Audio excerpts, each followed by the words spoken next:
Looking at the neighbor's papaya tree, I saw the branches full of fruit. On the trunk, a small new shoot was growing. I felt an urge in my heart, thinking maybe I should give it a try. Perhaps I could cut this young shoot and see if it could grow into a new papaya tree. Thinking that, I decided without hesitation to shave off the shoot along with a bit of the tree bark. When I brought it home, the surface was still sticky with sap, so I wiped it clean with a tissue. Then I trimmed the surrounding parts neatly with scissors. After that, I found an aloe vera leaf to disinfect the shoot. First, I scraped out the aloe gel, then placed the papaya shoot on top. Aloe contains compounds like aloin and amidon, which can inhibit many types of bacteria, preventing them from attaching to the surface of the young shoot. It acts like a protective layer, reducing the risk of rotting. The soil for nurturing the shoot doesn't need to be complicated. Just mix coconut coir with rice husks. It's airy, loose, and drains well, making it perfect for new shoots. I buried the papaya shoot with the aloe in the soil and covered it carefully. After planting, remember to water it, then cover the pot with a piece of plastic to maintain temperature and humidity.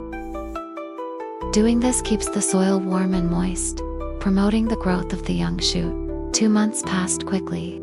The papaya shoot that once seemed useless has completely transformed into a healthy, vigorous sapling.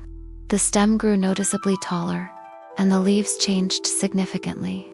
Even though the roots inside the pot are not visible, judging by the lush leaves above, the root system must be thriving.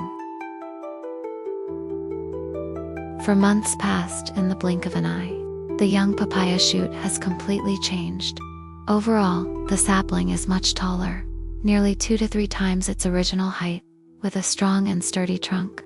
The bark has changed from light green to dark green, and the number of leaves has increased significantly, feeling firm and resilient.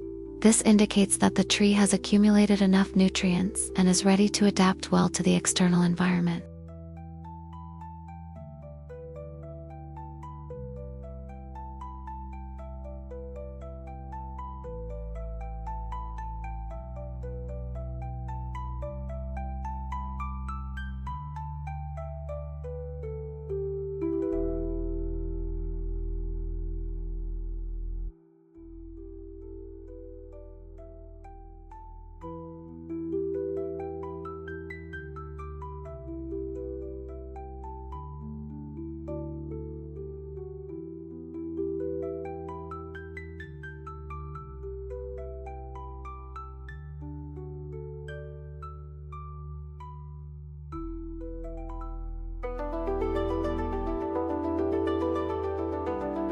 By the 7th month, the papaya tree grew extremely fast, almost like it had cheated. The trunk is now about 4 centimeters thick, hard and firm to the touch. Branches emerge in layers from the main stem, each topped with a cluster of glossy new leaves, some nearly half a meter wide.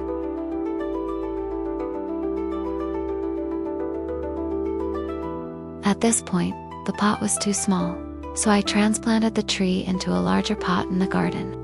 By the 8th month, the trunk had thickened to about 5 centimeters. At this stage, an important operation is required: grafting to dwarf the tree, preventing further vertical growth. After grafting, the papaya tree will produce lower fruits, develop more concentrated growth, and flower and fruit sooner. The method is simple: cut the trunk horizontally about 4 finger widths from the base. Then, carve a diamond-shaped notch in the center of the cut to fit the graft.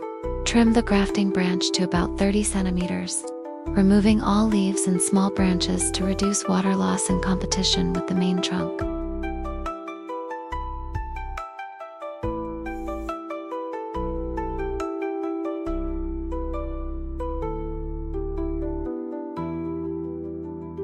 If the current variety isn't desirable, it can be replaced with another papaya variety.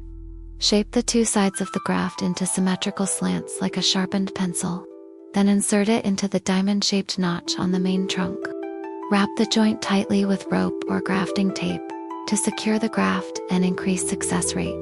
After grafting, keep the joint dry and ventilated. Avoid direct sunlight, and optionally cover with a water pipe. About 2 weeks later, check if the graft has successfully healed.